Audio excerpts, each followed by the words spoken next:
Welcome students on speedy maths. आज हम class 10th mathematics new book NCERT के chapter 5 की एक्सरसाइज 5.2 का क्वेश्चन नंबर सेकंड करने वाले हैं, जिसमें स्टूडेंट हमसे कहा गया है choose the correct choice in the following and justify. Student question number second में जो हमें दो ऑप्शनल क्वेश्चन दिए गए हैं, इन ऑप्शनल क्वेश्चन को स्टूडेंट हमें सॉल्व करना होगा।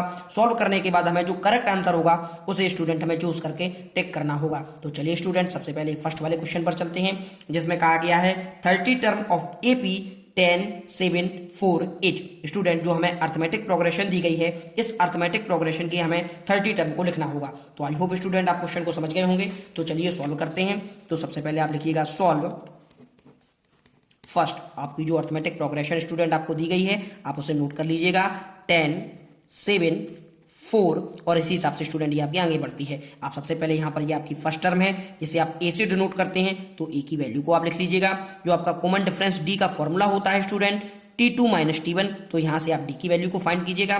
तो जो टर्म सेकंड है आपकी वो है 7, टर्म फर्स्ट आपकी 10 है, तो जब आप 7 से 10 को माइनस करते हैं स्टूडेंट, तो आपका माइनस का 3 आता है। इस हिसाब से आप फर्स्ट टर्म और कॉमन डिफरेंस की वैल्यू को फाइंड कर लेते हैं। अब आपसे स्टूडेंट पूछा गया है 30 टर्म को बताना होगा, तो आप फॉर्मूला लिखिएगा an is equal to a plus n minus 1 into D. यहाँ पर आप जो स्टूडेंट आपसे 30 टर्म कहा गया है, तो आप n की प्लेस पर 30 को पुट कीजिएगा।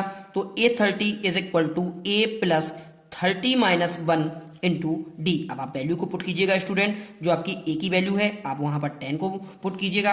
जो आप 30 में से जब आप 1 को सब्ट्रैक्ट करते हैं स्टूडेंट, तो आपका 29 आता है, और डी की वैल्यू स्टूडेंट आपकी माइनस की 3 है। जब आप स्टूडेंट यहाँ पर 10 को लिखिएगा, जब आप मल्टीपल करते हैं 29 में 3 का, तो आपका माइनस का 87 आता है। अब आप माइनस के 87 में प्लस के 10 को जब स्टूडेंट आप ऐड करते हैं, तो आपका माइनस का 77 आता है। तो इस हिसाब से हम कह सकते हैं कि जो A30 की वैल्यू है स्टूडेंट, वो हमारी माइनस के 77 आती है, यानी आपका ऑप्शन नंबर सी सही होगा। इसके बाद स्टूडेंट हम सेकंड क्वेश्चन पर चलते हैं, जिसमें हमसे कहा गया है 11th टर्म ऑफ AP -3 -1/2 2।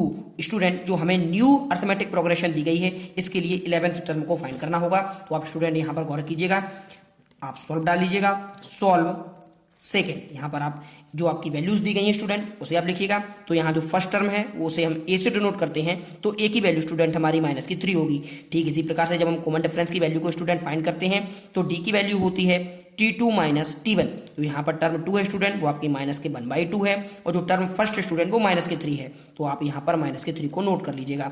जब आप स्टूडेंट इसे सॉल्व करते हैं, तो आपका आता है -1.2, यहाँ से माइनस माइनस प्लस हो जाते हैं, तो प्लस का 3। स्टूडेंट अब आप इसे सॉल्व कीजिएगा।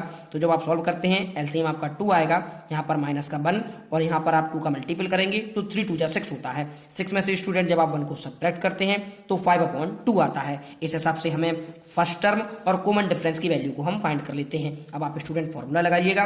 फॉर्मूला होता है an is equal to a plus n minus 1 into D. आपको यहाँ पर 11th टर्म निकालनी है, तो आप n की प्लेस पर 11 को पुट कीजिएगा। तो यहाँ पर होगा a plus 11 minus 1 into D. अब आप ए की वैल्यू को स्टूडेंट यहाँ पर पुट कीजिएगा, जो कि -3 है। -3 प्लस 11 से जब आप 1 को सब्ट्रैक्ट करते हैं स्टूडेंट, आपका 10 आता है। 10 इंटू जो डी की वैल्यू है 5/2 है, तो आप 5/2 को स्टूडेंट नोट करिएगा।